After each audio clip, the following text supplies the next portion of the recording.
skills in the workplace are meaningless. I could care less about your skills when you come to work for me or when you're actually working for me. Skills are probably one of the overrated things in employees.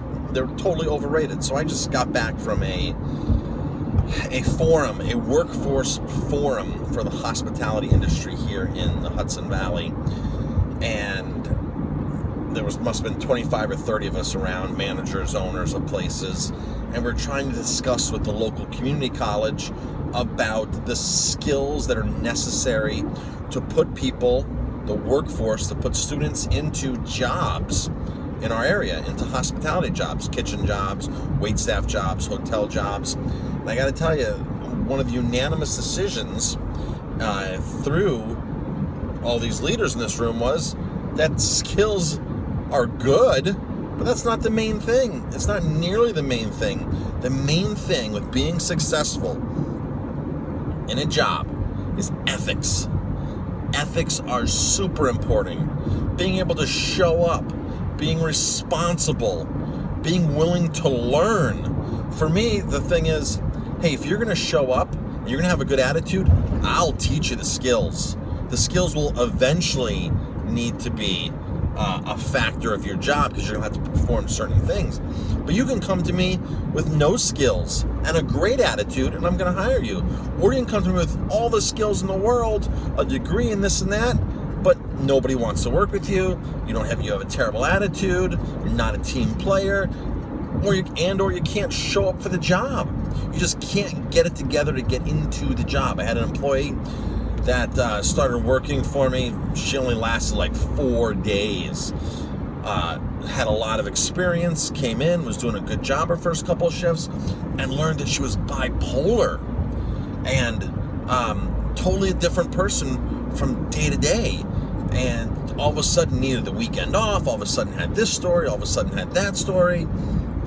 And before I knew it, I was like, this first of all, there's always patterns. When an employee first comes to work, and if they're calling out sick, I'm not saying that people aren't legitimately sick, but when they're calling out sick or something's wrong or they got to change the schedule around within the first week or so, 2 weeks of them working in a new place, that's a major red flag for me. And then when it happens again within the next week or so, 2 flags, I'm like, that's it. I know where this is going. Been in the management business long enough to know that there's patterns that people have.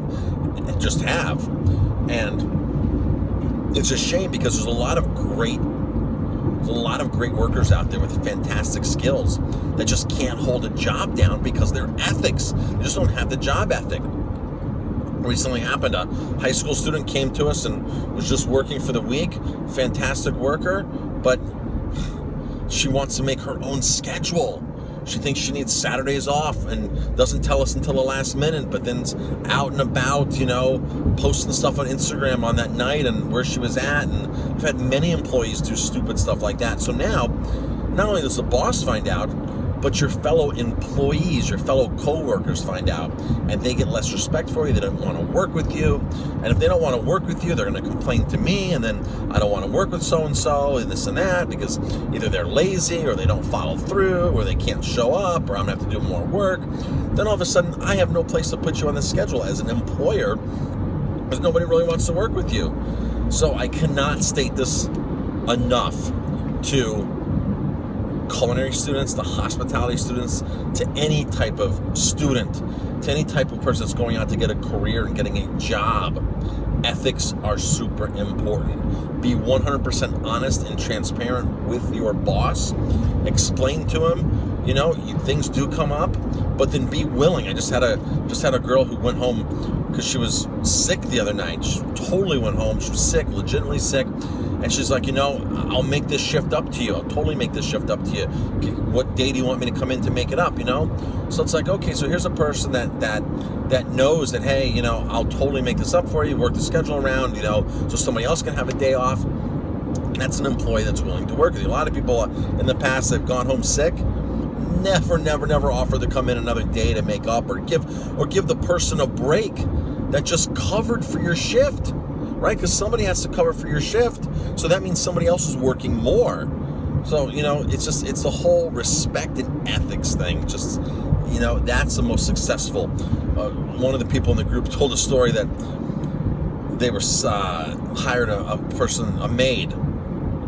Person learned how to do the room in one day, and after the second day, was like, oh, I should get a raise because I know how to do everything. You know what? You started a job 2 days before for X amount. How have you impressed your employer in 2 days that much where they're going to be willing to give you a raise? If you're looking for more money, you should have never ever accepted a job that was paying X amount. Now I tell my employees, you want a raise? That's fine. How can you show more value to the organization? Maybe they already do show value to the organization, but in certain cases, if you want a raise, help me figure out how I'm going to give you more money, because money for me doesn't grow on trees as a business owner. I have to work hard for it, and I have to market my business, and I got to make sure that I can pay my bills and pay the employees. And if it's a slow time of the year, then cash flow might be an issue. If I can't manage cash flow right, how do I save enough money from the summertime to get me through my slow months? So I always pose the question, well, what can you do for me that can justify this raise? That's if they're not holding their weight. Some people come to me and ask for a raise. I'm like, yeah, you deserve it, no problem. Here you go. But when somebody goes, oh, this and this, I need more money, well, how do you propose I pay you more money? Is there something that you can save me money on? Is there something that you can do? Is there another job description around around my business and you can jump in and do? Can you help me program the website? What else can you do besides cook? Can you do?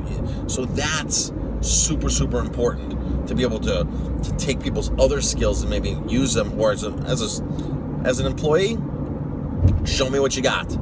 If you're going to save me $100, if you're going to put $100 in my pocket, why wouldn't I put $50 in your pocket, or 25, or even 10, whatever it is? Why wouldn't I give you something back if you can say, hey, this is my plan, this is what we're going to do, and this is how I'm going to save your business money? So employees, listen up. Skills are good. Ethics rule.